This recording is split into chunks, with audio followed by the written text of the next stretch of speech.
শিক্ষা সংক্রান্ত গুরুত্বপূর্ণ আপডেট পেতে অবশ্যই চ্যানেলটিকে সাবস্ক্রাইব করুন, পাশে থাকা বেল আইকনটিতে অবশ্যই ক্লিক করুন। নমস্কার, আপনি দেখছেন শুভেন্দু একাডেমিক ইউটিউব চ্যানেল। সরকারি কর্মচারীদের জন্য খুবই গুরুত্বপূর্ণ একটা আপডেট। ভোটের মুখে ইপিএফের সুদের হার বাড়ালো কেন্দ্র। দেখুন কি বলা হয়েছে।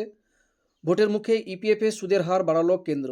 আজ পিএফ অ্যাকাউন্টে জমারাশির উপর সুদের হার 8.15% থেকে বাড়িয়ে 8.25% করার সিদ্ধান্ত নিয়েছে কর্মচারী ভবিষ্যনিধি সংগঠন ইপিএফও।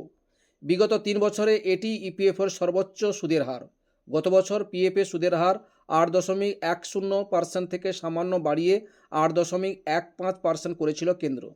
তারও আগে 2021-22 সালে এই সুদের হার কমে হয়েছিল 8.1%, যা ছিল 4 দশকের সর্বনিম্ন।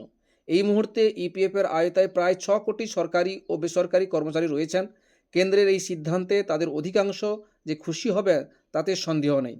এটিকে সামনের লোকসভা ভোটকে সামনে রেখেই জনসমর্থন আদায়ের আশায় নেওয়া একটা পদক্ষেপ বলে মনে করছেন রাজনৈতিক মহলের একাংশ। আপাতত কেন্দ্রীয় অর্থমন্ত্রকে মঞ্জুরি পেলেই 2023-24 সালের জমা অর্থের উপর এই সুদের হার লাগু হয়ে যাবে। এই ছিল একটা আপডেট আপনাদের সঙ্গে শেয়ার করলাম। ভিডিওটি দেখার জন্য অসংখ্য ধন্যবাদ।